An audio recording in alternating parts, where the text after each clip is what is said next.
I 100% had morals, strong morals. I was raised as a Jehovah's Witness. That was my cover story. I'm with the suit. I'm suited and booted with the briefcase, with the drugs in the briefcase. Man. But now he's being exposed to a different level of money. Are you a kingpin at this point? Like, are you going state to state? I don't want to use that word kingpin because they use it, but that's what they call me at the trial. Right now, when I shook your hand, I felt the energy. I didn't even walk away from you. Yeah. I just stepped to the side. The energy was there. You actually beat the feds too.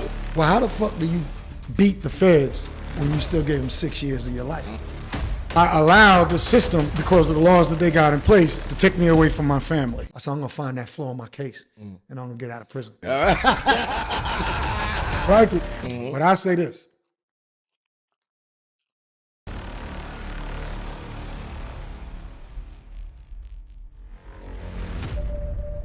All right, so welcome to Crime Pays, the #1 personal development podcast for formerly incarcerated men and women and their families. We talk to people who were formerly behind the wall and talk about how they are thriving beyond the wall. I am Ash Cash, the financial motivator. I'm Jay White, first name, last name, the #1 federal government contract and coach and mentor. Listen, today we're sitting down with a brother who has mastered the art of reinvention, Eric Geralt, a real estate investor, public speaker, and global communicator whose work spans from the block to the boardroom to international stages. Eric built his name by helping formerly incarcerated individuals re-enter society with purpose, dignity, and real opportunity. He bridges culture, communications, and community using voice to speak to the Black experience while still resonating across diverse audiences. His specialty is taking the pain of the past and converting it into power through strategy, through empathy, through narrative, and through tangible economic solutions. We're talking re-entry, we're talking opportunity, we're talking real estate, we're talking culture, and we're talking about what really helps people stay out and level up. Eric isn't just preaching, he's living it, and today he's bringing the blueprint.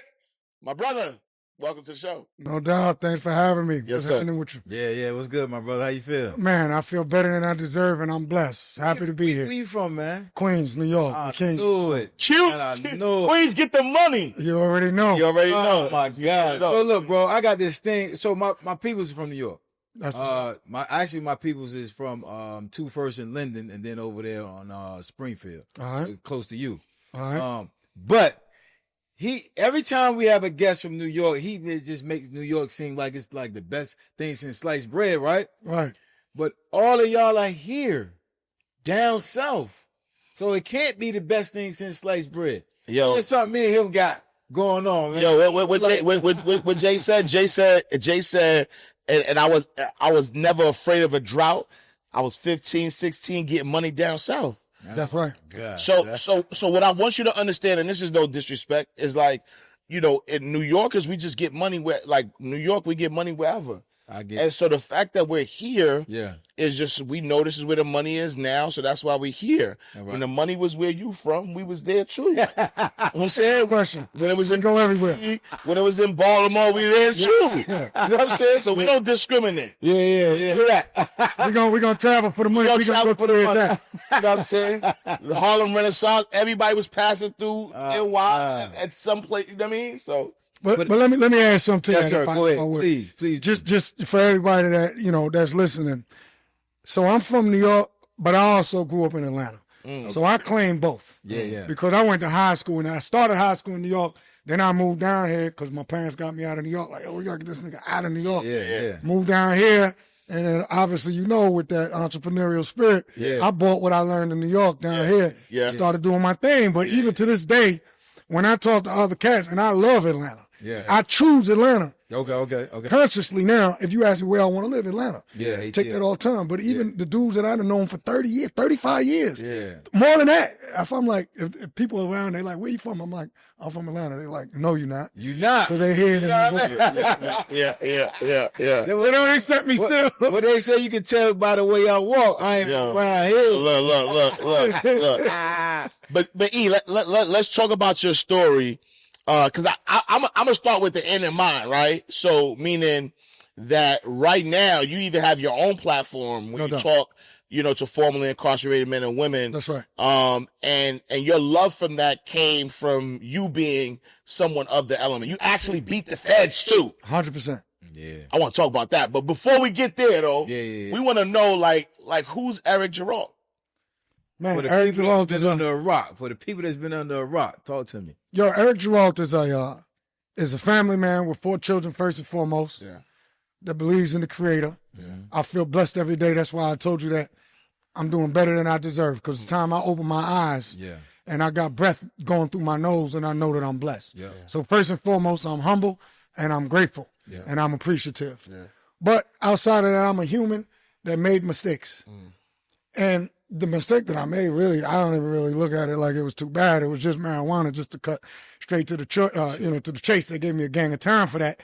But I would say that the mistake that I made was not really having the vision to know that I could have made far more money doing it the legal way than doing it the illegal way. Yeah. So I allowed the system, because of the laws that they got in place, to take me away from my family. Yeah. And so obviously that defined a portion of my life, right? Yeah. And based on that experience that I went through, I made a conscious decision that I was either going to be bitter or better. Yeah. And I decided I was going to be better, and I decided that no one event or moment in time or experience that I had was going to define me. Yeah. You So- come from a 2-parent household? I do, and they still married to this day. Oh wow. And I'm blessed in that respect also. for sure. So how'd you stray into the streets though? If you, I don't know. That's my next question. I kind of feel like, and maybe it's a misconception because I keep hearing it over and over It's again. not a misconception. It's this conception. Go ahead. Yeah, because I don't know. I feel like, I don't know. I feel like most people that I knew who grew up, who got into the street life, gangsters, whatever, drug dealers, whatever, a lot of it was they didn't have guidance at home, so they raised themselves and they did what the streets did. But two loving parents at home, still married to this day. Yeah. Like, Yo, dog, we didn't grow up in the projects, but we was one step out of it. So you know what I mean? We was in Bayside, Queens, and we was right in our neighborhood. It was black, but if you go in any direction too far, it was a different race. Yeah. So yeah, I had two parents. I had strong guidance, uncles and aunts. I was the black sheep. Like, but there was one side of the family through marriage, and that caught my eye. Yeah. And they was in the streets, and they was in the streets heavy. Okay. Yeah. And they was in New York. They well known. Yep. And that little, my eye just caught that just caught my attention. yeah. And I just loved money. And my father worked, we was I don't know, we was middle class, but we was like black boys on the low end of middle class. Yeah. Gotcha. We didn't go hungry, Right. but we didn't really have no extreme luxury. Right. And I just got attracted to the money at a very young age. Yeah. And that's that shit 13 years old. Okay. Okay. And that's when I really got involved in the streets and the game. And listen, and I've said this before, and I heard someone else say it. I don't remember the name, Cash, but I believe they definitely said it on your podcast, because I was checking out other guests that you had spoke to. Your parents can be a excellent role model. They can be give you all the guidance in the world. But in reality, we spend more time away from our parents than with our parents. Yeah. You got to go out to play, whether you're playing two-hand touch football in the street, whether you're going to the park and playing basketball, walking to school. We had to walk to school, walk back at those ages. So, you're around the influence of the neighborhood. And a lot of times that influence is stronger than the influence that your parents can have, because you're around them so much when you go to school. Yeah. And kids can be mean. You already know, especially in New York. For sure. That's a fact. What do you think at 13 years old was really captivating for you? Like what was like really like, yo, I gotta be out here with them? The money. Hey, look, I know you're enjoying the show, but if you're formerly incarcerated or have a family member who was and wants to learn how to thrive beyond the wall, you have to join Crime Pays Nation. Crime Pays Academy is open right now. Click the link, then get back to the show. Hurry up. It was the money, man. I seen kids my age making money, showing me money like we wasn't seeing that type of money at 13 years old. You said you could make whatever it was at the time, $500, $1,000 in a day. Yeah. That shit was captivating, dog. And it, you know, like we went. When I say we, me and some friends that I had, they had parents too. Yeah. It was just like if you smoking weed and sneaking, or if you having sex for the first time and sneaking, or if you ain't going to school and sneaking. Yeah. You selling drugs and you sneaking. You don't really put together in your mind that it's a really bad thing. Not at that age. Yeah. I mean, obviously, as you grow older, you start learning the difference between certain drugs and whether or not it's good or bad. And I 100% had morals, strong morals. I was raised as a Jehovah's Witness. No. But that was my cover story. Yeah. I'm with the suit. I'm suited and booted with the briefcase. Oh man. With the drugs in the briefcase. Man. Well, what was your entryway like? How'd you get the connect? How'd you get the work? Like what was the entry into the life of a drug dealer? So I was a drug dealer when I was a kid. Yeah. But what I call and I'm gonna get back to your exact question. Mm-hmm. What I stopped selling real drugs at a young age also. Okay. As I got older, 15 and 16, I understood that crack was bad. Yeah. And I saw what it had. And so you sold crack? At 13. Okay. That is really what was my gateway. Gotcha. In the getting money fast. Mm-hmm. And you become addicted more so to a lifestyle, I think, than anything else. Yeah. But eventually I ended up selling weed, a lot of it, and that's what I did my time for, and that's what I caught my charge for. I sold crack when I was in New York, and my entryway was just the neighborhood. There was older kids in the neighborhood, and they was like 17, 18, and they ran the neighborhood. In New York, they wasn't on gang time at that time. Right. Yeah. But everything was more sectioned off according to the neighborhood that you was in. Yeah. And that's how it was. You know, there was a dude, I ain't gonna say his name, he's dead now anyway, but he was supplying all of the younger kids and all of the older kids in the neighborhood. He was the one that was pushing the drugs in the neighborhood. And I'm from the crack era. Yeah. Mid 80s. Yeah. You know? Salute to my St. Thomas Connect. I never mention your name. I promise respect. Death before dishonor, correct?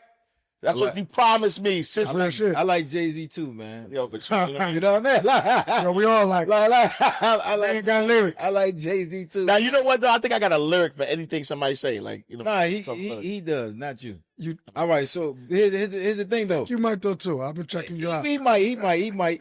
But so you getting in trouble or not for real to have your parents like, yo, we got to get him out of here and down south? Like, what was...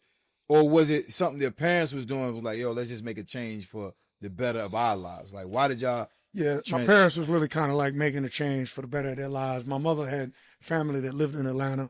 She hated the cold. She was sick in New York anyway, so she wanted to leave. She wanted to leave New York anyway. Okay. But then the street life, you know, they never really actually caught us, but you know, they knew what was going on. We was always in the street, you know, getting in trouble in school. Are you the oldest or? Like... I'm actually the middle child. I got an older brother and a younger sister. Copy. Okay. You know, but everything flowed around me. Right. Whether it was older cousins, older friends, older brother, I was the one that really started off getting that money, and then you know, people like money. Yeah. People want money. People love money. Yeah. Was it a super culture shock coming down here? Yes, in the beginning, because we thought it was. Talking about the mindset of that then. We thought it was, and I'm glad you brought that up, because yes, it was a mindset just because the way New York is positioned differently. Even when I came down, even the way they were selling crack and weed was differently. Crack in New York was in vials. Down here, it might be in a little baggie, or it might be in, they might just put that shit, rip it off in a little brown paper bag, or however it was. But just everything was different. The sidewalks, we make fun of all that. Like, what the hell? What the fuck? There's no sidewalks. This shit is crazy as hell. The bus didn't go everywhere. You have a subway that went everywhere. You know, things wasn't open all the time like they was in New York. So from that perspective, it was a culture shock. But as you grow older and you start realizing people is the same all over. You know, you grow up, we know, we from New York. New Yorkers sometimes can be arrogant because we have so much exposure, and the key to life for me is exposure. So at that time, more so than now, New York, obviously they call it the melting pot. You got so many different nationalities, so you are exposed to so many different things that you're not going to be exposed to in most other states. At that time, it just is what it is. So you feel like you have advantage. We the creators of hip hop, breakdancing, all of that. You doing things in New York that was novel to everywhere else in the world. So the eyes was on New York from all over the country and all over the world. So you come down with a sense of arrogance, then people have a different accent. For sure. When I got locked up, I tell people, listen, I'm not jumping in a car based on I tell niggas, listen, don't try and put me in no geographical box. Yeah. Dog, I'm not rocking with you because of where you from. Yeah. I rock with people from all over, and that's always been my calling card. Yeah. Like, I mess with Mexicans, Latino, it don't matter who it is, Jamaicans, Mexicans. Some people try and say the Jamaicans and the Haitians don't get along, or the this and the that don't get along. I've never been that dude. I'm gonna fuck with everybody based on who you are. So I never want people to put me in a geographical box, and I think that's just based on how I was raised, because when it came down to Atlanta, I was either loved or hated. Yeah. A lot of dudes love me and they rock with me, but then a lot of dudes didn't like me for no reason. For no reason. Just because I was from New York. Yeah. You know, so, you know. Do you think that arrogance was an advantage or disadvantage, especially coming down here and then trying to figure out your way in the street? It was both. It was an advantage in some circumstances because some people, like I said, it was love or hate. It was almost like there was no, I used to fight a lot. I used to get into a lot of fights. And I had in my mindset, that New York state of mind, thinking like, listen, when I was younger, we all go when we get older. And when we get older, we realize some of the things that we did when we was younger was crazy. Yeah. Like the situations I put myself in and thinking like, you know, you thinking that you can't, like, what is the word I'm looking for? Like, you're immortal. Yeah. Like, immortal. Like, Invincible. when I realize now, some of the shit that I was doing, I could have got my head knocked off. Right. I didn't. Yeah. Because the confidence that I had was really a false sense of confidence. Right. Yeah. I'm coming from New York thinking, I mean, I'm a skinny kid. I'm small. Right. I'm beefing. My game with my mouth, the words could back a nigga down. It could back down the whole crew. Right. Because I had the confidence Right. that I could do something to you. Right. I'm gonna win one way or another. Yeah. Or if I lose, I got niggas that could come for you. Right. They still in New York. Right. I'm thinking they still gonna come. They not coming to Atlanta. Right. Well, like I said, once again, don't judge me. I was very young. No judgment. No judgment. And so you come down to Atlanta. When is that moment that, so all right, so New York, you're selling crack, 15, 16, you like, you know what, I'm not doing this anymore.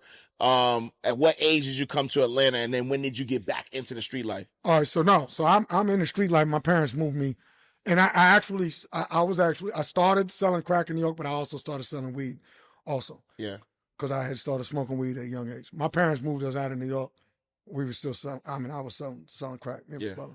They moved us out. So, you know, there was a period of time where I stopped, and I really didn't get involved in selling crack or coke no more for a small period of time when I was in Atlanta. But I don't really count that because it wasn't. I was just doing it to do it because I still had the connects that I had in New York. Yeah. So, you know, there was a couple of occasions where I bought some down. Yeah.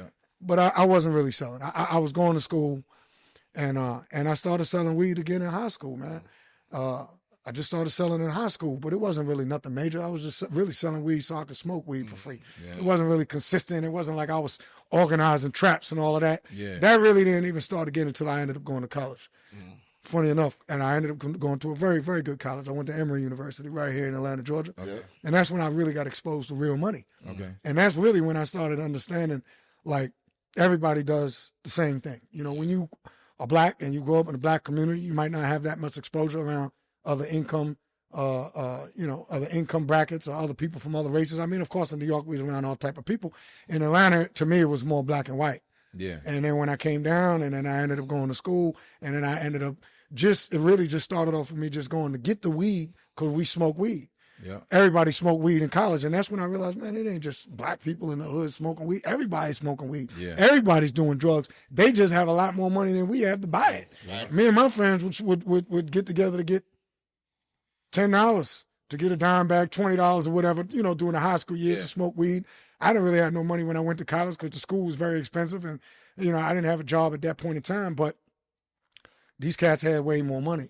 I mean, I'm around kids that was rich, so the weed that they buying to smoke, they buying a quarter pound to smoke. Yeah. You know, and when I came to Atlanta just to get weed a couple times, maybe it was, I don't remember what it was, but it was a small amount, and bought it back, my weed was just better than theirs. And I had to connect with the Jamaicans in Atlanta just from buying weed to smoke. I knew all the spots in Atlanta. And then they started giving me their money to come and get the weed, to bring it back for them, and then they selling it to the fraternities. So I'm selling it to the heads of the fraternities, and so that's how it started. That's how it kind of started. Yeah, that's how it kind of started on. You just had better weed than what they had normally, And then, okay. What up? It's your man Jay White, first name, last name. I'm happy you're here. You could have been anywhere in the world, but you're here with me, and I appreciate that. I want to welcome you to join the Crack the Code community, where I wrap my arms around you and teach you all the ins and outs of federal government contracting, the middleman or middlewoman way. In my community, on a weekly basis, you're going to get a Wednesday night call with me. You're going to get many courses and also training material.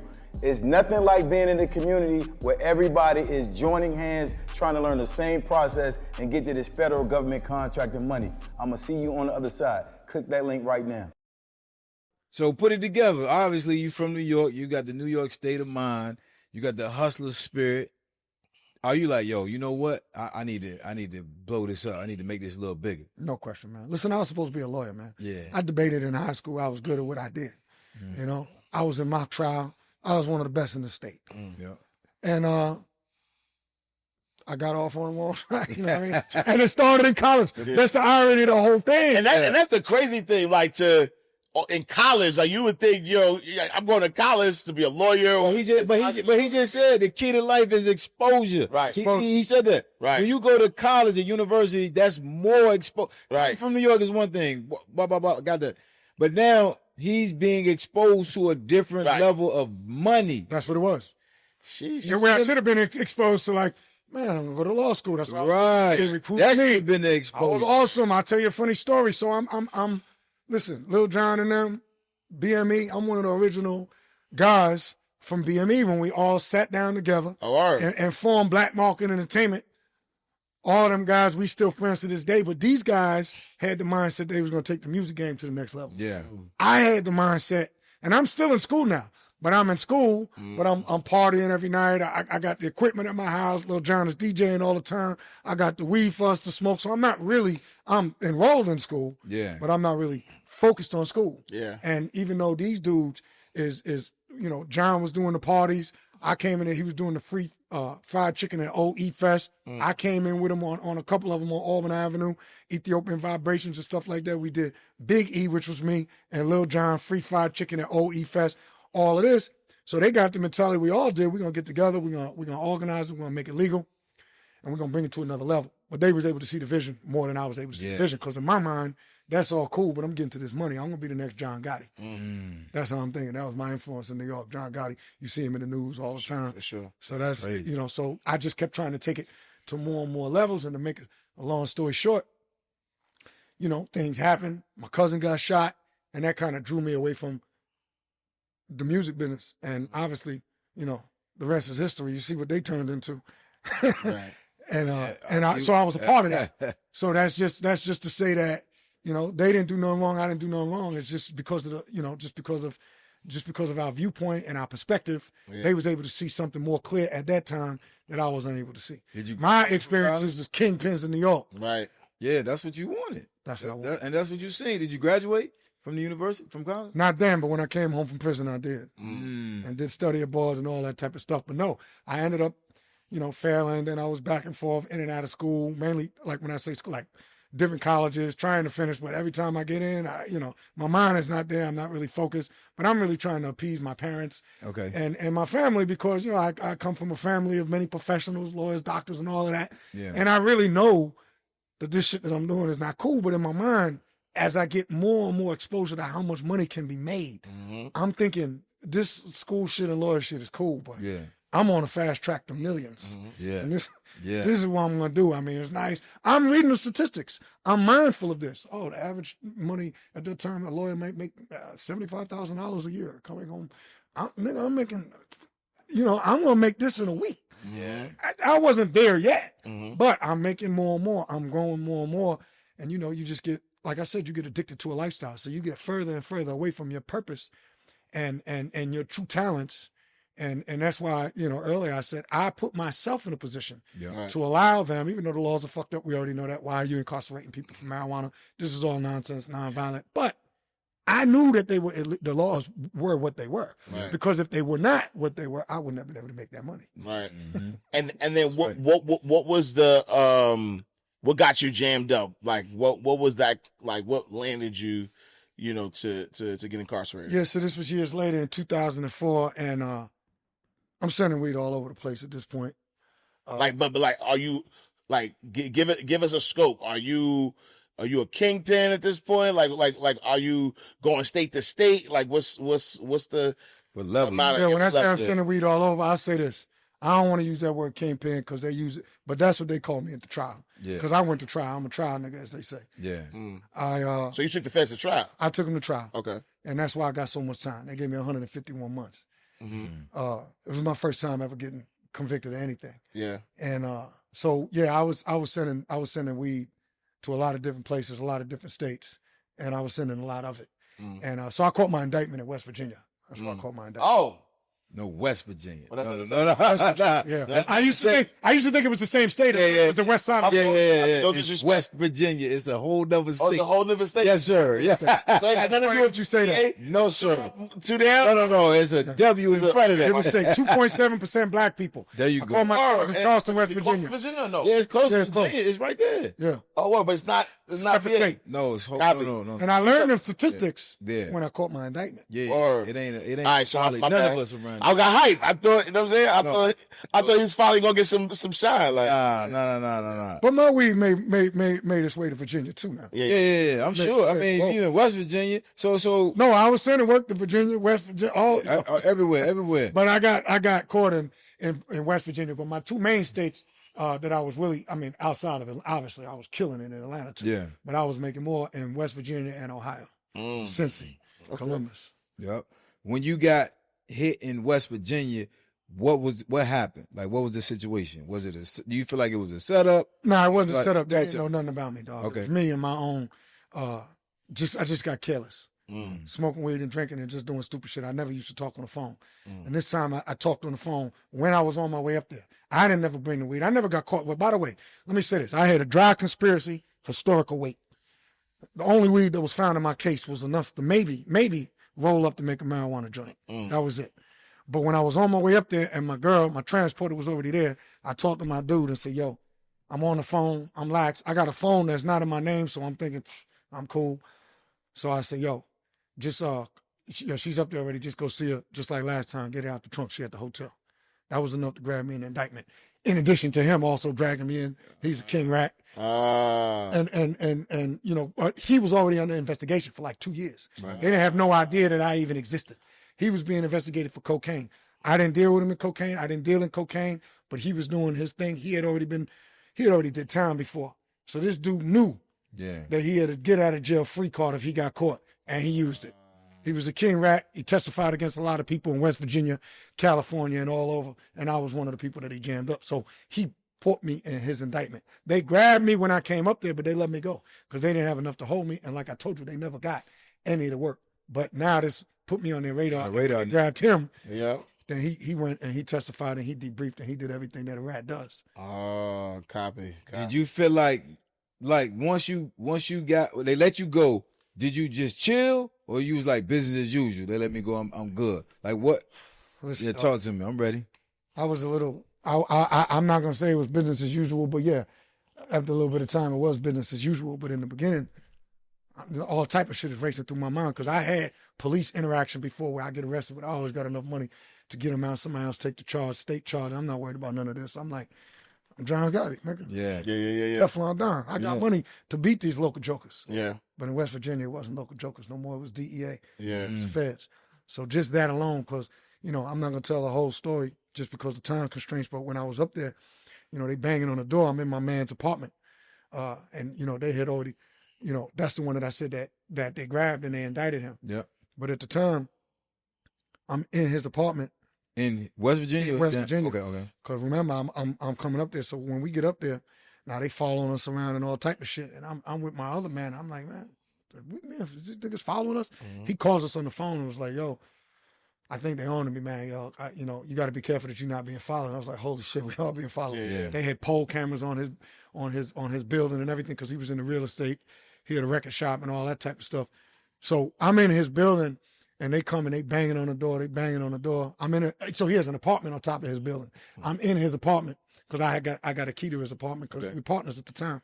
So they banging on the door. They like open the door. I'm like, no, I'm not letting you in. And I'm like, you got a warrant? You got a warrant? And they was like, call 911, call 911. I call 911 like, yo, somebody's banging on the door because he doesn't have a peephole. You know what I'm saying? And they saying they're police. And I'm tripping. I really know it's got to be the police. Yeah. I can't open the door. Like, what are you talking about? I call 911. They're like, nah, sir, open the door. You know what I'm saying? So they banging on the door to open the door. We're going to kick it down. This is DEA. When I heard them 3 letters, it's like that shit played. I'll never forget those words because I had never had contact with the feds. Right. At that time, the feds is like they're like a mythical organization or a figure. Yeah. And you thinking, I know I done fucked up now. Like that movie. Yeah. I'm thinking this to myself. Yeah. Why are they still banging on the door? Yeah. I know I done fucked up now. Yeah. Because now you thinking, yo, you know at that point in time, your life is about to change. At least that's what I felt. Yeah. So they grabbed us. They brought us down. It was me. It was my homie who wasn't really involved in the game. He was just up there. He was really just driving. He drove, and I'm in the passenger seat. My girl went up there and bought the work. All the 3 of us is there. They take us down, but they indict her. They let me and my man go. And then when we was leaving, before we got the car back that they had, they pull up on us. The dude says, yo, I'm so-and-so federal agent, blah, blah, blah, blah, blah. He says, I'm going to tell you how it works in West Virginia. Dude's name was Sam. His name wasn't Sam Marsh, but he said, we have a very aggressive prosecutor, U.S. attorney. His name is Sam Marsh. And he said, there's a bus, and the bus has a limited amount of seats on that bus. And he's going to want you to cooperate. And he said, you could talk to us now, or you could talk to us later. He said, because if them seats fill up and there's no more seats, we're going to come get you in Atlanta. And I looked at him dead in his eyes, and I said, please, sir, don't come to Atlanta. He came to Atlanta 6 months later. They indicted me, federal investigation out of West Virginia, federal marshals. Wow. That's how they got me. I used to own a restaurant in Atlanta called Icon Bar and Bistro. They got me right outside the restaurant. Sheesh. Yeah, it wasn't that nice. God. You got 4 kids, my baby. I had children, a wife. What year? 6 months. What year is this though? This was in 2004. 2004. Yeah, I didn't go to trial until August of 2019. August 2005. I started trial on August 15th. I fell on August 19th, 2005. I know that because that was the day of Katrina, and I'll never forget it. Yeah. You know? And so at this point, right, you're in Atlanta, because it sounds like you're doing well, right? You're in Atlanta, you're getting a lot of money, I got a restaurants, married, kids, Yeah. on top of the world for real. Like you, like, So I thought. yeah, and you know, this is not to glorify, like drug dealing or anything like that, but you know, where I'm from, I know a lot of OGs that were at that level who never, like, I'm talking about to this day, like never got caught. They've never done anything like some of them you would look, I mean, they are legitimate businessmen. I mean, that's but they are legitimate businessmen. They transitioned. But if you know, like they was getting money or whatever, you almost was that, right? You know what I mean? Because a lot of times it's the ones who are the careless ones or loud or whatever. That's right. Who wind up getting jammed up or whatever the case may be. But there are, I don't know the number. Right. But there are a lot of for sure. people who played the game and who never just got caught. No question about it. Yeah. And so now what's going through your head? Like when they, you know, all right, so first of all, you know, why take it to trial? Like you know, you was getting busy. Why did you decide to take it to trial? Yeah, that's a good question too. And just because I didn't fucking know, dog. I had different people telling me different things. Yeah. A lot of my dudes that was giving me information or advice, these dudes, I'm thinking, yo, they'll know. They've been in and out of prison their whole life. They didn't know. They never had a federal case. Yeah. I didn't even really understand the distinction between federal and state. Yeah. You know what I mean? So some people were saying, oh, they never caught you with anything. Yo, you could beat it. Yo, take that shit to trial, nigga. It was nonsense. Yeah. I had other dudes who had been in the feds. They were like, listen, give me the money. I'll give you the best advice. Plea. And take the plea now. Did they, what would they offer you as a plea? They offered me 5 years. Okay, fine. It's embarrassing, but at the same time, you don't know what you don't know. Yeah. And then at the same time, I say, yo, I'm going to say this not in a literal sense. Like, there was some fear in going to prison, but not necessarily fear like I'm going to get my ass whooped, nothing like that. Just like, I got a family. Right. I got a business. I got kids. Right. Established. I'm not a dude that I never spent the night in jail. Right. I've been arrested multiple times, always was able to bond out, get that charge beat, diversionary program, somebody else take the charge. So How 5 years sounded like a lot of time. Sure. How old is your oldest and your youngest at that time? My oldest at that time was 5. Okay. My youngest was was 2, and Gotcha. then there was one. So when I actually fell, I had a 7-month-old. So when I caught that charge, Copy. she wasn't even Crazy. conceived yet because I was out on bond for 18 months. Yeah, yeah. So you hearing different advices. You like, all right, I'm gonna go ahead on and go to trial. Remember, one of my influences was John Gotti. I remember. Right. Teflon Don. You're a New Yorker. I got it. I'm thinking. I got you. Nah, but you know Teflon Don, he kept beating cases. He like, That's what I'm getting. Yeah. I got it. Yeah. I got the reference. yeah. Making sure. 'Cause sometimes, you know what I mean? So you go to trial, and are you prepared? Are you not prepared? You just winging it? Like, Not as prepared as I should have been because I was still in the streets. yeah. And I'm partying. I'm doing all type of nonsense and all type of buffoonery and stuff as a married man, not acting like a married man. I'm drinking. I'm trying to run the restaurant. I'm under stress, but I'm really just I'm burned. I can't think of the right word, but I'm Coping in drowning. ways for I'm sure. drowning that stress with Yeah. drinking and smoking weed and doing all type of other nonsense. Women, just all type of unnecessary stuff, which wasn't right when I really should have been on my game studying my case. Yeah. Then I got a bad lawyer. I got a lawyer from California because somebody I knew recommended him because she worked for him. It was my mother-in-law. She didn't know. She thought he was good, and he was good in murder cases for the state of California. Right. Murder cases are the easiest cases to beat. Right. You know what I mean? So you don't go in with a murder specialist on state crimes to try and beat a Fed conspiracy. Yeah. So had I known that, I would have did everything differently. Probably I wouldn't have even taken it to trial, but if I would have went to trial, I wouldn't have brought some out-of-town California attorney to West Virginia. That was another thing that was really against me. Yeah. Yep. And they knocked my head off because the jury sees that as this dude out-of-towner from Atlanta, Georgia, big city Atlanta, bringing drugs into out-town Right. with this out-of-town attorney with Right. $5,000 suits. Right. Immediately they thinking, Nah, he did it. Guilty. Better than us. He think he better than us. that's it. He think he better than And us. then you said What's up? 2.7% black, which means your jury was full of not you. Yeah. 100%. Two Yeah. people that had brown skin and darker, Yeah. but I wouldn't really call them black. I don't know. I seen some. And have you been to West Virginia? My Never. sister is in Hazleton, West Virginia Federal Women's Facility right now. Word. Yeah. I don't know So where I they- know about. Word. Okay, copy. I don't know where they found these jurors. Yeah. Yeah. Black and white, they wasn't a jury of my Know people. about it. But let me ask something, and this is just for my curiosity though, right? Because your sister's doing time. You got caught West Virginia. If the population of black folk is so low, what happens in West Virginia that are y'all selling drugs to white people or? I was selling drugs. It's colleges up there. Oh, right? copy. Yeah, that's right. It's college town. Randy Yeah, Moss, college Virginia. town. Yeah. Marshall. Yeah, West Virginia University, Marshall, Yeah. Frostburg. It's a lot of universities. That's right. Copy. Sure. So you Sports get money. town. You get money with the schools. Copy. Yeah, you get money. Because I met a lot of people that were selling crack in it too when I fell. West Virginia sounds secluded. It sounds secluded. Right. It is. Yeah. So when you introducing an amazing product or just a better product, Right. You can run it up. If I'm getting 800 in Atlanta, I'm getting 1,400 for the same pound in West too Virginia. easy. Yeah. And they loving that price. Right. Yeah, That's the wholesale. they price. enjoy it. That's enjoyable. That's a nigga that's getting 300 pounds from me Right. every few weeks. Right. And he's rich. He's Right. to them. Yeah, and he's, he got houses, property, real estate, everything. Right. So he was selling to everybody. What's your mindset like when you get sentenced?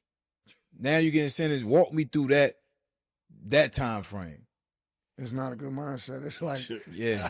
151 months. The feds give you your time in months. My mindset is What was that? Like 15 years? 12 years, 7 12 months. years. Okay. My mindset was, number one, it was, this is fucked up. How y'all give me 12 years and 7 months for a marijuana charge where you never found any marijuana on me?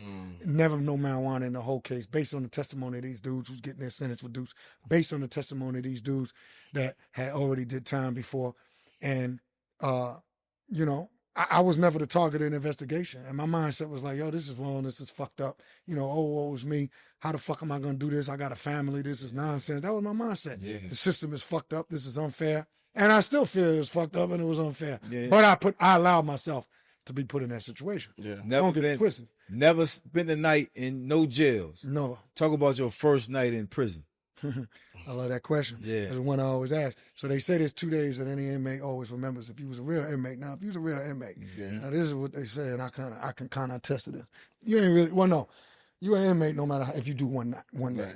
You ain't no convict until you do at least 5 years. So a convict will tell you there's 2 days that everybody remember. That's the first day in, the day you go in, and the day you come home. Yeah. And there's nothing like it, dog. There's no worse feeling in the world than when you. So they took me right after trial, which was another thing that I felt was foul, because I was already out on bond for 18 months. I got a family. Why are you gonna not let me at least get my affairs Get together? your affairs in order. Right. Yep. They take you right there, and then they put you in a damn transport van. You know, it's in the federal building, so they bring you like there's like a big steel, it's like a big giant garage, whatever, that you enter into. First they have you in a holding cell. First they take you right after the trial once they say guilty. You already know something ain't right. Like so we chilling and everything. So the jury was out for one day at the end of Thursday. Then they was out of Friday. We out, we chilling, whatever, eating. We at the hotel, me, the wife, the family, and everything. And then we get the call, you know, that you got to come to the courthouse because the jury has a verdict. Then you get in there, you coming through. And, yo, they got the metal detectors, like, super sensitive. Yeah. I mean, I'm like, that shit is like, I just get close to them. It's like, beep, beep, beep, beep, beep. I'm like, oh, what the hell? This shit didn't do this all week. Right. And they looking like, yeah, well, we just tweaked the senses and everything. So I'm already thinking like, fuck, this shit don't sound, it don't, the feeling just didn't The sink antennas right. is up for sure. But I'm really thinking like, but they're not really supposed to know what the verdict is until they read the verdict. So whether they knew or not, I don't know. But they certainly had more marshals in that courtroom, and everybody was like out of tension. They wasn't smiling no more like they was the first few days during the trial. Hey, how you doing? Nobody wasn't smiling. Nobody wasn't talking, and you just knew it was a different feeling. So once it comes back and it's guilty, it's like, yo, it's like fucked up. You know, your family, wife starts crying. The parents is there. It's a horrible feeling. Man. Then they take you they take your jury off. You know, you can't even turn around. The first thing my instinct is to turn around and kiss and hug my wife. No, you can't do none of that. You don't even turn around. Sir, you take everything out your pocket. They take your wallet. So really, in one word, it's a feeling of shock. Because you don't, like, what the fuck? Yep. Like all of a sudden you're just like you're a terrorist. Yeah. And when I'm just looking at myself like, man, I'm just a weed man, really. I'm the herbs man, dude. Yeah. You ain't gotta really I'm not gonna run out the courtroom. Right. Can't do none of that. They put you in cuffs. And they bring you in the, you're in a holding cell for a few hours until they're ready to transport you. Then they put you in the van and you cuffed up. You cuffed up at the ankles. Yeah. And they got the chain between the two, attaching the two ankles at the wrist. They put the thing around your waist. They put you in the transport van. And the closest feeling that I would say is just like that I felt, your heart is beating. I used to have a boa constrictor, and we would feed it rats and mice. Yeah. And I felt sorry for the mice, but not the rats, Yeah. because rats ain't no good, especially the human ones. For sure. But Yep, so for sure. For sure. I'm angry as hell because they never could have convicted me without these dudes testifying. These dudes that swore allegiance, and these is my mans in them, and told me if anything happened, I just wouldn't see them anymore. These is the dudes that got on the stand and said, Him. "Yeah, it's him." Sitting at that table in the gray suit when they see it, identify the person that was bringing you marijuana. So they did that to me. So I'm in here, and I feel like that. I feel like a rat occasionally. No, I don't feel like a rat. I don't want to say. I feel like the mouse occasionally when you throw him in the tent with the boa constrictor, but the boa constrictor's not hungry. Yeah. But at the same time, you can see his heart pulsating. Yeah. Because he knows that mouse It's coming. Yeah. is coming. And so that's how I felt when I was in that cage. Like, I don't know what the fuck, how long I'm gonna be gone, but because you're not even sentenced at this time, you just found guilty. Yeah. But I know that my life has changed significantly, substantially, and in my mind, it's like my life is never gonna be the same again. Does it set in like I need to ground myself? They gave me these years. I need to ground myself. I need to start to figure out how this word, like, are you starting to, when is that moment you start to, I don't want to use the word comfortable because nobody should ever get comfortable. When does it set in like, all right, I need to at least get my bearings together? Man, I think that shit probably took a couple of weeks, for real. Because I started trying to do my law work when I was in the county jail. You know what I'm saying? I started requesting to go and try and start using the LexisNexis and everything. Because the first couple of days, I was in the daze, dog. I was in the daze. And then after, I don't know, a couple of days, you coming out your cell. And you just, you calling home every chance that you can get. And you just trying to, like, compartmentalize and make sense out of everything that happened. Right. And still at this time, I still don't think I'm getting more than 10 years. There's nothing in the world, because my attorney gave me incorrect advice. That was the whole reason why I went to trial. He told me, yo, you ain't gonna get no more than 5 years, even if you go to trial. So why would you take a plea? They offering you a plea because they ain't got nothing. Bullshit. Wow. Lie he told. Wow. They not offering me a plea because they ain't got nothing. They offering me because they do got something. Right. They got my ass. Yeah. And they got cooperating, testifying witnesses.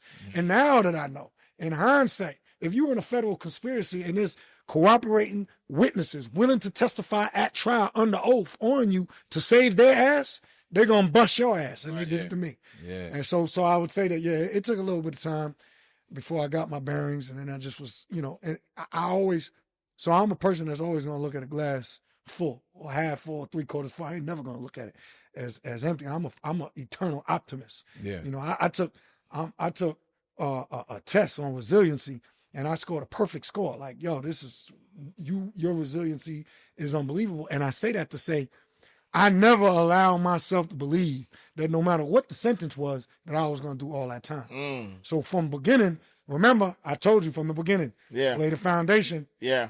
I did mock trial in high school. Yeah. I was trained by some of the best attorneys in Georgia.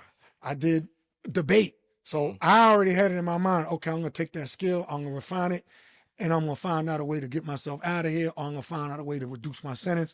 But I never was going to believe that I was going to do all my time, and and I did not. Right. The whole 12. That's right. And so you gave that time back. That's right. Talk us through that. So first of all, how much time did you wind up doing, and how did you beat the feds? How did you get the time back? Yeah. So it's funny, because I've said the words before, I beat the feds also, but really it's just something to say. And in a sense, I did beat them. But then I say, well, how the fuck do you beat the feds when you still gave them 6 years of your life? So I gave them 6 years, 4 months, and 2 days. Who's counting? Yeah. And that's a little over 3 million minutes, and I wanted to calculate that. But who's counting? Who's counting? But so I educated myself when I was in there, man. Yeah. I read different books, and it just gave me more confidence, because I already knew I could have been an outstanding attorney. Yeah. Because I was good at mock trial, and I was like one of the best in the state. I was good at debate, and that was in me. And so I understand the legal language, legal terminology. I just understand it really well. Some people are good at physics and chemistry. Some people are good at mathematics. I'm good at legal terminology. So I set out in my mind, like, I'm going to learn this shit. So like I told you, I started doing a lot of background information and stuff like that, legal research and stuff, but I really didn't know what the hell I was doing when I was in the county jail. When I really got to prison in Alabama, and I met a brother by the name of Jack Cater. This brother, You got transferred to Alabama. yeah, well, for the first year, because I went to trial, and I fell on August 19th. I didn't get sentenced until February of 2006. Okay. So several months later, they kept me in the county jail. Okay. So I'm in the county jail because I went to trial. They doing the PSI or the PSR. There's two things. It's the same thing, but different jurisdictions refer to it as different things. Yes, sir. PSR is pre-sentencing report. PSI is pre-sentencing investigation. This is what they use. The probation office, they use this in order to be able to recommend a sentence to the judge. Okay. But at this point in time, a recommended sentence was all bullshit. It was all smoke and mirrors. Yeah. It was nonsense. It didn't matter what the sentence was recommended by your attorney, by people that come and write recommendations for you. None of that shit matters. You're going to get sentenced somewhere within the guidelines. Yeah. Of course, all of that started changing while I was in prison. Mm-hmm. The guidelines was always supposed to be advisory, but it never really was. The judge was going to give you where you fell somewhere in those guidelines. But when I got to the prison and I went to the law library, started looking around, there was an older gentleman from Decatur. I mean, he was from Decatur, Alabama. Okay. And his name was Jack Cater. Mm-hmm. And he told me, he said, young man, he said, young blood, if you look around this law library right here, you look at all of these books, because the books are at the top. They're on the bookshelves, but they're at the top, and they say LED. He said, all them books that say LED, that stands for Lawyer's Edition. Mm. He said, let me tell you something. He said, there is no perfect case. He said, every case has a flaw. And in these Lawyer's Editions, they have a symbol of a key, and it says LED, and then it's the number. It stands for Lawyer's Edition, and it's either first edition, second edition, third, whatever, and it has a key. Mm. He said, in one of these books in here, there's a case. Mm.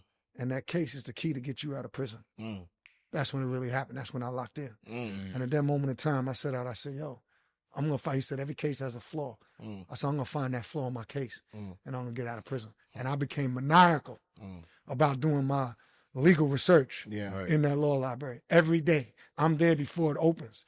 And I'm getting mean and nasty. We're learning how to shepherdize. Shepherdizing, for anyone out there that don't know, is like, so every case and every opinion has to be based on, like, every conclusion that a judge comes to in the courtroom has to be based on a previous case, which is called precedent. Yep. That case is going to lead you to another case. That case that they cited is based on another case that happened previous to that case, and so on and so forth, forever to eternity. That's how it goes. So Jack Cater taught me how to shepherdize. So he said, you got to find a case that's similar to your case to get you out. But it goes further than that. They say it's finding a case that sits on all fours. Or they say, so you got to find a case that sits on all fours, meaning it's identical to your case. The mistake that I've seen people do, because I won on what's called a 2255. I went on ineffective assistance to counsel, which is quasi-legal, quasi-civil, quasi-criminal. It emanates from where our law stems from, which is in England. That's where our laws come from. 2255 is a last-ditch effort. You see, I went to the direct appeals, which I should have went on, but I didn't. Then I appealed to the Supreme Court. It's called a writ of certiorari that I applied for, but they turned me down. You have a right to direct appeal, just like you have a right to trial. But you have a right to direct appeal after you stand trial. You don't have a right to the Supreme Court like a lot of people think. You can apply for a writ of certiorari, but they have to accept it. They turn me down. Once that happened, then there's a last ditch effort that a lot of people try to use to get out. The only way you can get out after that is if you can prove to the courts, like that there was a violation of your constitutional rights. So a lot of people go right towards the Sixth Amendment right, which is a right, your right to counsel. Right? You have, everybody hears on TV or whether they've been through it, you have a right to an attorney, you have a right to be silent. But not only, there's more to that. You don't just have the right to an attorney, you have the right to effective assistance of counsel. So when people make their decision, when I made my decision to stand trial, that's called a plea bargaining phase. That decision that I made is only as good as the advice that I receive. And the advice that I receive from my attorney, he has a fiduciary responsibility, based on the norms and the practices of the Bar Association, the American Bar Association, that he's supposed to abide by. And one of those things is you cannot legally put your client on the stand if you know that he's going to testify falsely. So that was one aspect on how I was able to get back into court. And another aspect was he had to give me advice on whether or not I should stand trial. And that advice that he gives me should be based on the strength and weaknesses of my case and the likelihood of me losing if I decide to go to trial. Big E, when you doing all this, don't your lawyer, because of ineffective counsel, he's notified that you're saying he had ineffective counsel, right? What's one of my proudest moments? And I'm happy you asked. Let's go. Yeah, you already know I get in my bag when I start talking about this. You in your bag now. I'm an expert on this criminal legal shit. Yeah. So, yes, this dude is trying to duck the subpoenas for months. Literally, they trying to get in touch with him because once I find, so it's a long process. I'm going back and forth with trying to get back into court. The prosecution, obviously, they're going to fight you tooth and nail. It don't even matter which is another flaw in our system. Even if they know in their heart that you're right, they have an interest in finality, which is crazy to me. It doesn't matter to them if they think that you're right. Deep down inside, I know they know I was telling the truth. Right. But at this point, now they become my attorney's attorney because I'm putting it on him. Because when I was in the law library, based on the research that I was doing through Jack Cater, I was reading so many cases, doing so much case law, and I'm reading shit, and I came across something that I still scratch my head to this day. So what it said is, there's two things. One of them was they have an interest in finality, and that's why doing the 94 crime bill and whatever, they made it to where after you have either gone to the Supreme Court or not gone to the Supreme Court, you have 1 year and a day to where you can get back into court and try and get out on a constitutional violation, which is crazy to me because some people, 1 year, it goes by real fast. You know what I mean? That's crazy to me. That's one thing.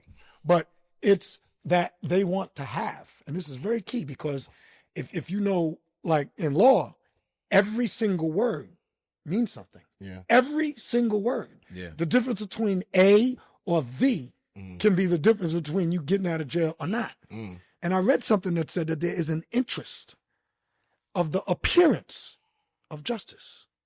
And that word appearance got me. I said, what the fuck? So they're not necessarily interested in actual justice, but it was the appearance of justice. It was something else that I read. And it said, if you can't beat them on the facts, if you can't beat them on the law, try and beat them on the facts. If you can't beat them on the facts, then try and beat them on procedure. If you can't beat them on procedure, then find someone to blame it on. So I did a mix. I beat them on procedure and I found someone to blame it on. My attorney. But now, in finding someone to blame it on, I told the truth. I didn't make nothing up. Right. This dude didn't advise me correctly. He was supposed to tell me, Eric Geralt, are you insane? Are you crazy? You're going to go to trial in a federal conspiracy? Yeah. They're going to bust your ass. It doesn't matter if they found something or not. Yeah. You ain't a conspiracy. They don't have to find something. Like I said, this dude, he didn't really know. Right. He had a license to practice federal law, but this dude didn't know. Yeah. He didn't really know. He was trying to get his practice with me. Right. Yeah. And they knocked my head off because of that. So, I was able to get back in on a 2255. So what happened is, going through this period, the government is fighting it tooth and nail. Now, oh no, the lawyer's right. The lawyer, Him though, they fighting it with him though, because I know he writing. that's right. He's Right, writing she and saying too, he got was him. lying. Yeah. So let me tell you what I say. Yeah. Give you the background of it a little bit since we get into it. I told you my man had a record shop, right? Yeah. He had a record shop. The weed is coming up there to him. They never find the weed. Remember that. So we come up with this story, this harebrained scheme that we're gonna say it wasn't drugs, it wasn't weed that we was bringing up there. It was bootleg CDs. Because at that time, the feds was really cracking down on bootleg CDs, like real shit. They was actually charging people for bootlegging CDs. It was so bad at that time. So I say, we're going to say there was bootlegging CDs that he was selling out of his record shop. We ain't going to say it was drugs. And the attorney endorses this type of, this scheme. Yeah. Where I feel like he should have said, listen, dude, this is risky. You can run with that if you want, but I can't put you on the stand. None of that. He don't tell me none of that. So we meet and everything. We go through all this. He's meeting with my co-defendant. Unbeknownst to her attorney, because she has her own attorney. She was not supposed to be meeting with us while we concocting this crazy story that my attorney is endorsing. He don't tell us, I can't put you on the stand. Your man from Cali is endorsing this joint. The attorney is endorsing. That's Now, in order to come and practice in West Virginia, you gotta have a local attorney because each federal court has their own different rules, and they don't want an out-of-town attorney coming into the courtroom and not knowing the rules of that particular courtroom. True. So you gotta have a local attorney named. Well, my local attorney's name was Troy Gatris. And so my attorney, I think it's called Ad Hoc Vici, he's able to bring in an out-of-town attorney as long as you have local attorney there also. okay. Troy is really telling me the truth. He calling me like, listen, I don't know what Dale Gallipo, my California attorney, is telling you, but think about your family. You know, the U.S. Attorney's Office, he does want you to cooperate. And they have an offer where if you do cooperate, you don't have to, you could possibly do no time or very little time. But even if you don't cooperate, they want you to plead guilty and, you know, you'll get acceptance responsibility, safety valve, all of that.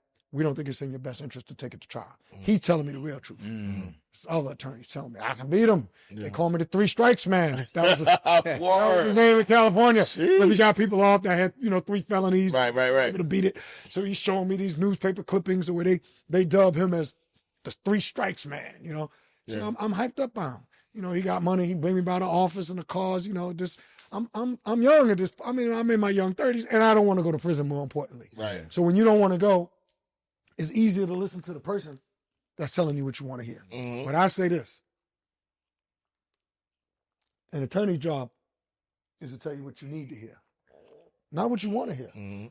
My friends are telling me what I want to hear. I'm telling myself what I want to hear because I don't know what the hell I'm talking about. Right. I'm thinking I'm going to get in there, it's going to be Perry Mason, and we're going to walk out and I'm going to pop my collar. Nigga, like, yo, this nigga really is a Teflon dog. It's him. Right. I'm saying it didn't happen New like York that. arrogance, man. Yeah. New York arrogance. So that's what it was. So, so we came up with this story. And make long story short, during the course of the trial, I get on the stand and I testify and I tell his whole story. Yeah. And nobody in the courtroom believed me. I didn't even believe myself. Yeah. You know, and when I got sentenced, the judge told me, he said, Mr. Girault, I believe in the system. And he said, and the system relies on witnesses telling the truth. And he said, and so when someone lies in my courtroom under oath, I'm personally insulted by that. So when he gave me my sentence, he gave me an extra 30 months for lying in his courtroom.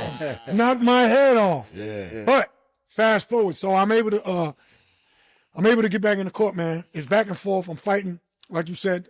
Now the government they actually become the attorney for my attorney. For sure. This dude, Del Galipo, is not, because they have to serve him with a process server in person, that he has to appear because I have got myself back in the court. Yeah. He didn't believe that was possible. Yeah. Because it wasn't written down. He's like, everything I'm saying about him meeting with us in secret, he's like, yo, that's a lie. This dude is lying. He lied at court. Hey, Your Honor, you even gave him extra time. You know he lied on the oath. He's lying now. Yeah. But what I figured out, which was the genius of how I wrote my briefs, I put this dude in a trick box. Yeah. Because I wrote in my briefs so remember, my briefs ultimately have the decider is my trial judge. Yeah. The judge that I got sentenced by and that I stood trial before. But it goes to the magistrate judge before him, which is a buffer. Her name was Judge Mary Stanley. It goes to her. Each time it goes to her, okay, so I put in my briefs, then the government does their reply, then I get to do a rebuttal to their reply, then the government gets to do a response to that, you know? So when it comes back, after we go back and forth, this takes a few years. Like these dudes don't answer it fast. Right. This is back and forth. I'm in the law library. Yeah. They trying to tell me I go to work because I had worked my way down to a work camp. I'm telling them I ain't going to work. I'm working on my law library. So they tell me now you got to go to so I write the courts. Then I'm back in office. All right, Mr. Girault, what do you need? Can I ask you a quick question, ahead. though, Sue?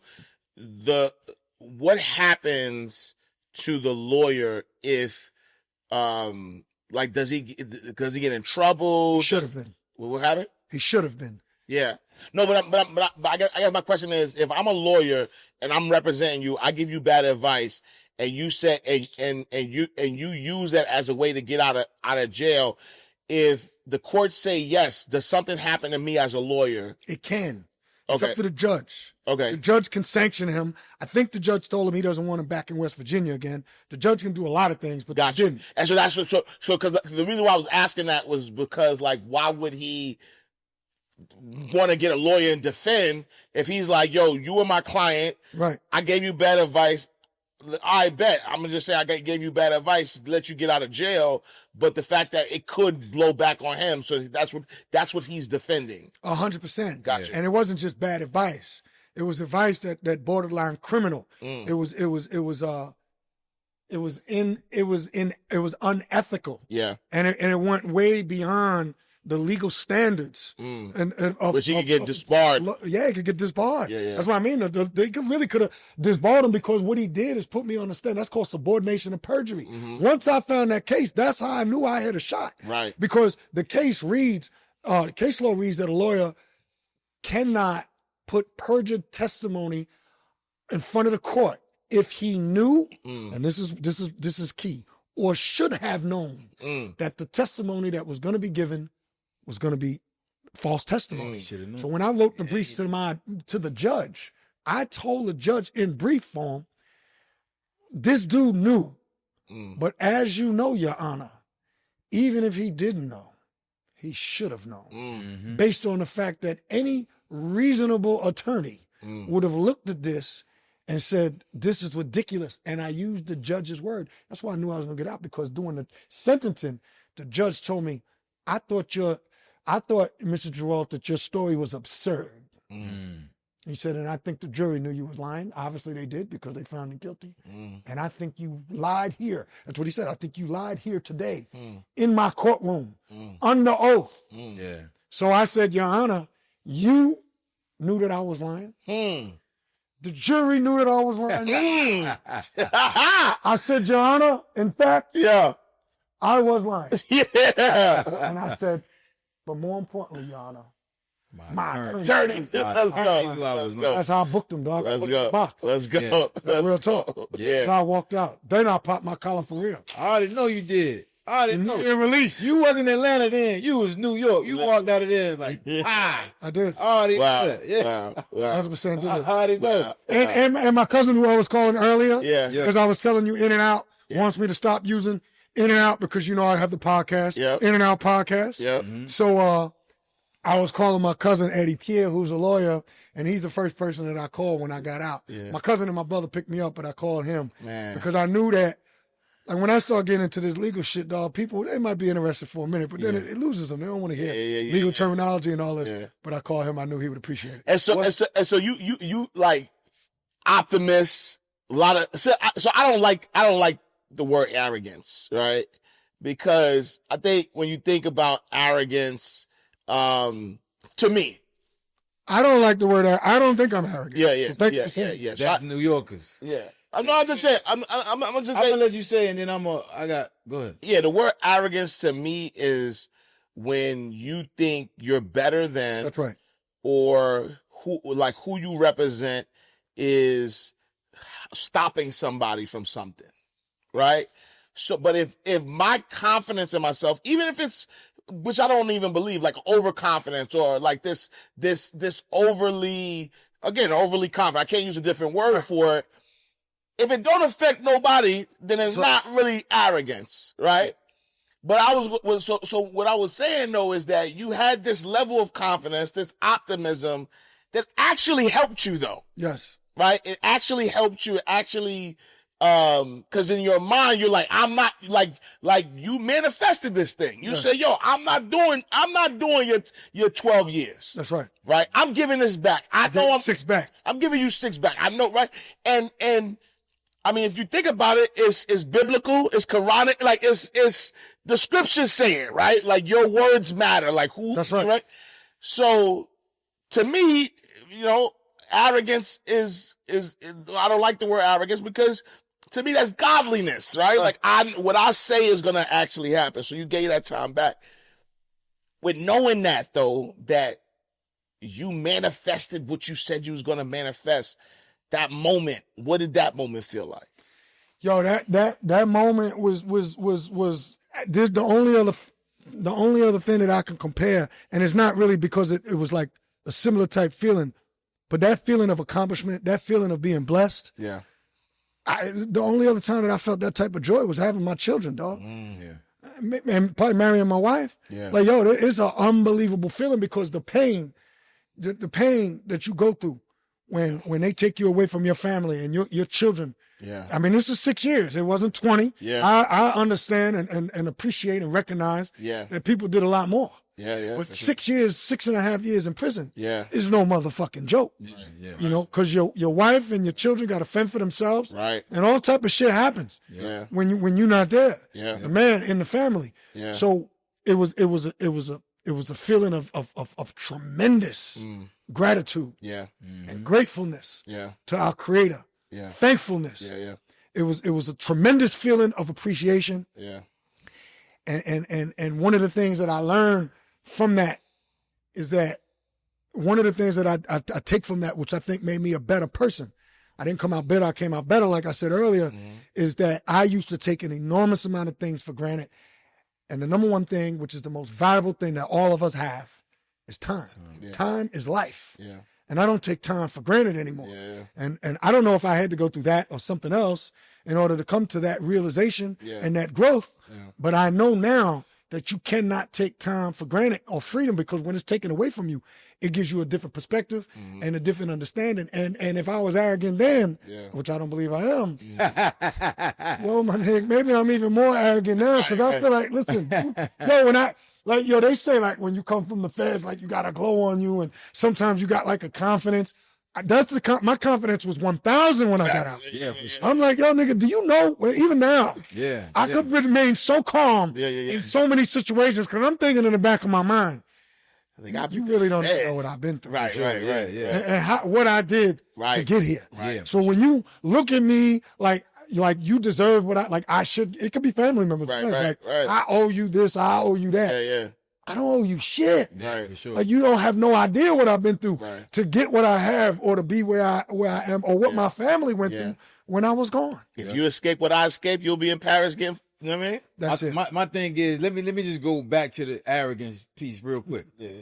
Like a Virginian. Do mistake me for being arrogant. Y'all gonna agree with me. Watch this. Y'all gonna agree with me. When you walk into a room and your light is bright, Yeah.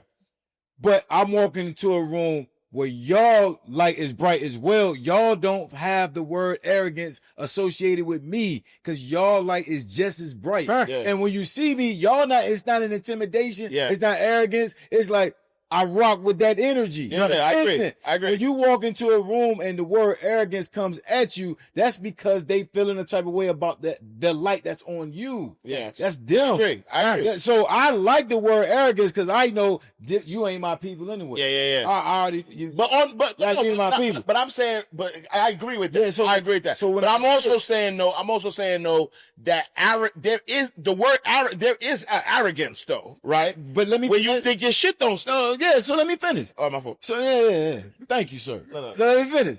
So when somebody says, "Yo, your arrogance, your this, your that, and the third," I instantly know that they're not meaning the word arrogant. Yeah. The word arrogance is always misused I agree. to individuals that have a light on their life and the confidence is just there. Yeah, for sure. Biggie, I'm just meeting you right now. Right. When I shook your hand, I felt the energy. Right. I'm like, what's up, man? You like, what's up? Boom. I was like, when I walked away, I didn't even walk away from you. Yeah. I just stepped to the side. The energy was there. Yeah. I'm not uncomfortable by that Right, for because it's my own. For sure. facts. For sure. You feel me? Yeah. Because sure. of my own. For So I understand that the misuse of the word Yeah. because it's commonly misused. Yeah. So just don't associate it with New York dudes no more. That's it. Exactly. That's it. Do you understand? Then don't let the fact that I'm from the better city. That's right. That's it. That's real. All right. That's real talk. Yo, but you got that feeling. Yeah. You feel good. You come home. You know all that's happening. You call your cousin. What's the plan, bro? You home? What's the plan when you first coming out? Yo, the immediate plan for me was to get back in school because I was doing an online school when I was in there. Yeah. And be because a I lawyer. started school and never finished. Okay. Yes. That didn't happen, obviously, but I knew. So one of the things that I did know is that I wanted to attach myself to an institution. And I wanted to go to school because when I was in there, I became so regimented because I was basically in school for 6 years. I was in the law library nonstop. I didn't play, you know. So I said I want to keep that same energy. Yep. I want to keep that same regimented schedule because that was one of my greatest accomplishments, getting myself out of prison. Like, people don't do that shit often, especially not after you done lost trial, you know, and especially not in the feds. Yeah. Like, the statistic is unbelievable. It's like, you know, it's like 1 out of 7,000 or some shit like that get any relief, let alone getting an immediate release. So my plan was to go to school. So I jumped back in school. I came home on December 20th, and I was in school on January 6th. January 4th. Well, this was 2011. So I came home December 20th, 2011, and I was in school the first week in January 2012. Okay. So a little more than 2 weeks. Okay. I was in school full time. Yeah. And then going to school, I ended up getting that degree that kept evading me because I wasn't being serious. I ended up doing a study abroad in China. Okay. You know, and I started getting on my traveling. I teamed up with the United States Attorney's Office for the Northern District of Georgia, and I did, you know, public speaking, and I teamed up with the Community Outreach Division. Let me make that clear. Okay. I cleaned up with the Community Outreach Division. There's actually a documentary that we did where it was about 4 or 5 of us that had came home, and they was focused on reentry.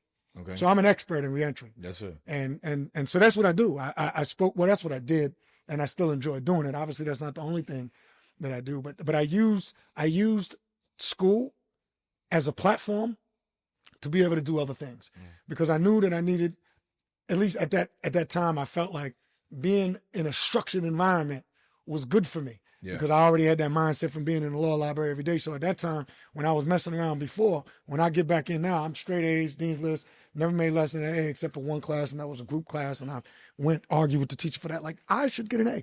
You know what I'm saying? Because now I'm a really good student. Yeah. I'm a lot older. I'm mature. You know what I mean? My kids is older.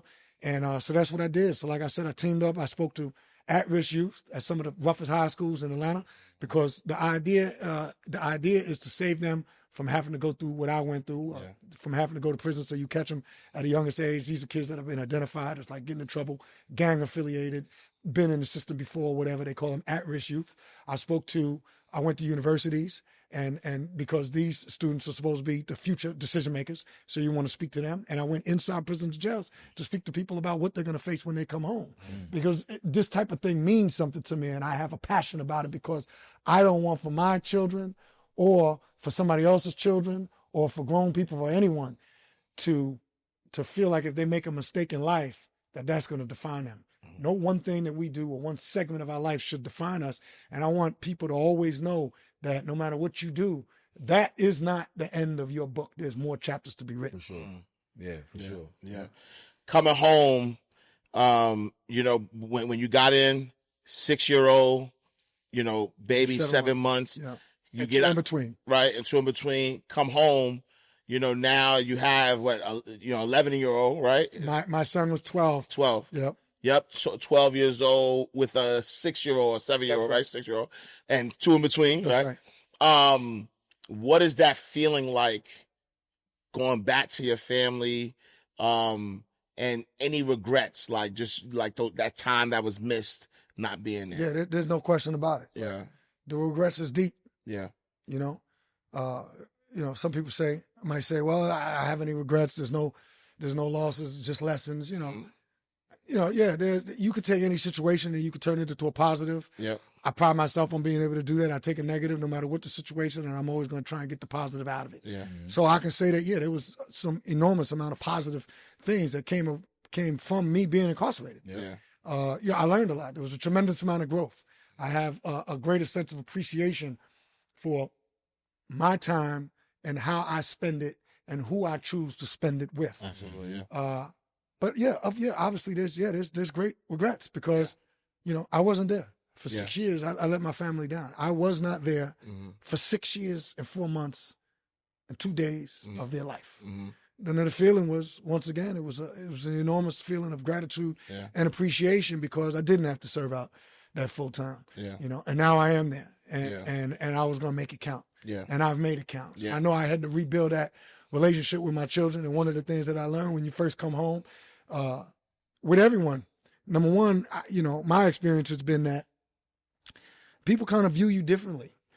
They might not even mean it. These are people that love you. They don't know, but they don't really know what prison is, unless you come from a family where a lot of people in and out of prison. I didn't, so people probably thinking, man, is this person a different person? Like, Right. what? Right. Trying to gauge. Your experience was in there. Yeah. Right. Is he the same Eric that we know? Yeah. So you got to build that relationship, but you got to build it slowly. You got to build it one day at a time. And that was like an adjustment period for me, because people remember you and you remember people as they were when you left them. 6 years ago. They remember 6 years ago. So a lot of people around me, people that used to flow with me, they probably still looking at me like, shit, nigga, you ready to get it popping again? Yeah. Like, let's get this money. Yeah. So they seeing you as they remembered you then. Same thing with your family. Now with the kids, they don't even really know me. They used to come and visit me, but you don't have a real relationship with your kid if one was 6 when you leave and now he's 12. They had their own lives. I want to take them in big doses, but they probably wanted to take me in small doses. Yeah, for sure. It was cool. The excitement was there. But then you step back in and you thinking like, I'm the disciplinarian. Do it because I say. It's not really like that. You have to build that relationship back. But I think I did a good job of doing it. I think my children would say that. Yeah. We best friends to this day. We do a lot of traveling, but it took time to get there. Yeah. Spent a lot of time. And the thing that I enjoy doing more than any other thing to this day in this whole world is spending time with my family, and it starts with my children, because they're my children, but they're not children. Right. They're young adults now. So somebody just coming home, give some advice to them, right? Or, somebody's preparing to come home to reacclimate to their family, reacclimate to, business, or, just like what are some tips that people could use when they about to, re-enter society? Yeah, no doubt. 100%. Well, one, I'm going to repeat that you got to take it one day at a time. Yeah. And you got to realize that however much you might want people and want to spend every day with them, you got to realize you was gone for a segment of time. However long that was to every individual is going to be different. Yeah. So you have to give them a time to adjust back to you, and you have to be consistent on the things that you're going to do, being in their lives. A lot of us, we really wasn't consistent. You know, speaking for myself, but I know a lot of us was like that. Yeah. We wasn't necessarily consistent on some of the things. We might have been consistent on what we was consistent on, but especially with our wives and girlfriends, That's right. a lot of times we was consistently fucking up. Yeah. We might have not been consistent on being a good partner or a good mate or a good companion. So consistency is the thing. You have to realize that you can't get back what you lost. That's over with. That's gone. Yeah. And whatever you are trying to rebuild, because you're building again now, you have to, you know, you might still have some of that foundation left, but you have to rebuild that foundation, and you have to take it one step at a time. You need to find something that you're good at or something that you like, and you need to focus on that. And you have to focus on yourself. And that's another thing that I learned. And I would implore anyone to do that. Focus on yourself. Don't come out here trying to live for that woman or trying to live for another woman or trying to live for your kids. You can be there for your children, of course, and you should, and you have to, but you got to focus on yourself, because when you get yourself right, then it's going to be easier for you to help everybody else. Biggie, what you do today? Like, what's the businesses and the ventures that you have going on today? All right, well, yeah, so I have a few. I'm a real estate investor. And so I rehab houses, Okay. and we do short-term and long-term rentals. I never sell, just because the Jews in New York own all the property and they never sold. So, Yeah. and the reason why I don't sell is because I don't want to get hit with the capital gains. Yeah. And I know that there's things that you can do. I think it's called an 1131 exchange or 1031 exchange and all that, but we won't get into that side of it. But so I don't sell just because I believe in keeping the asset. Yeah. So my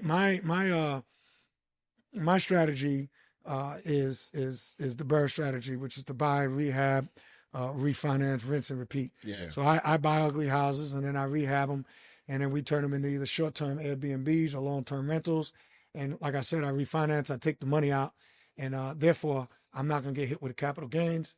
And you've got to pay interest, but then the interest is a tax deductible also. Yes, it So is. that's kind of like my strategy with the rehabbing. Yeah. And I actually have a friend who never sells. Like he has over 500 properties. wow. And he's never and it's funny because I have another friend who, sells properties, things of that nature. And they have like a conversation, that was an argument, but a conversation, because he's like, no, Right. you shouldn't be doing it this way. But he's like, same thing. So it's interesting to hear that. Yes. He's like, he has over 500 properties. He said, Wow. I will never sell. He said, I'll never sell. He's been, in real estate for a while, but he says every property he's ever owned, he's keeping. Yeah. Yeah. That's a lot of power. Oh yeah. He's I'd love to be one of my rich friends, but Yeah. I like meeting people and talking to people like that to get their perspective, and obviously he's doing very well for sure. if he has over 500 properties. But there's other people that do tremendously well with selling. So Yeah, for it's sure. kind of just two different strategies. Yeah. And I would like to hear both sides. I mean, I've heard it before from other people, but Sure. I'm on a continuous journey to learn and kind of hear how does somebody else feel about a particular thing. For sure. I also have a branding and marketing company. It's ETS, which is Extraterrestrial Solutions, and I started that not long ago. And our main client is a client out of Northern California called Uma Sonoma, and they're actually cannabis cultivators. Because I gave so much of my life to cannabis. Say that Yeah, 360. Yeah. I gave so much of my life to cannabis. I mean, they was legalizing it in state after state while I was locked up. Like, yo, this ain't right. This can't be right. So, who knows cannabis more than me? Not too many people. There's probably some. So that's kind of like 360. Yeah. And I'm a podcaster. I got In and Out Podcast. That's, stands for, it's In and Out Podcast. And much like yourself, I have conversations with not just formerly incarcerated people, but people who have been freed from some form of prison. Yeah. One of the things that I learned when I was physically incarcerated is that I ended up learning how to be mentally free even when I was physically incarcerated. And then when I got out in the free world, I went for a period of time where I was in a mental prison. Yeah. And believe it or not, in some ways, the mental prison is worse than the physical incarceration. Yeah, for sure. Yeah. So my body can't trap my mind. there you go. Easily. That's real. Explain why we adapt to crime. I'd rather die enormous or live dormant. That's how we on it. Live at this main event. I bet a trip to Virginia on it. We good? We good. I like it. I like it. Nah, Big E, man, this been tremendous. That's responsible. For me, man. Again, the energy and passion that you speak about your past and then your future. Yeah. It resonates not only just to us on the other side of but the individuals that are watching this episode, particularly our audience, the individuals that are still behind the wall and are about to come home and that are home. So I appreciate you, man, for sure. Sir. Yes, sir. If If somebody wanted to connect with you, where can they find you? They can find me at INNOUTWW on all social media platforms. Make sure y'all check me out wherever you get your podcasts, starting at YouTube, but we're on Spotify, Facebook, we're on every single one of them. You name it, we're there. Apple Podcasts, come check me out. That's In and Out Podcast with Eric G. I am Eric G. And yo, I appreciate y'all for having me on. Yes, sir. It's been a pleasure, my dude. Let's go. Too easy. Listen, man, another powerful episode of Crime Pays, the #1 personal development platform for formerly incarcerated men and women and their families. I am Ash Cash, the financial motivator. I'm Jay White, first name, last name. Yo, we're going to see you next time. Same time, same place, in God's will.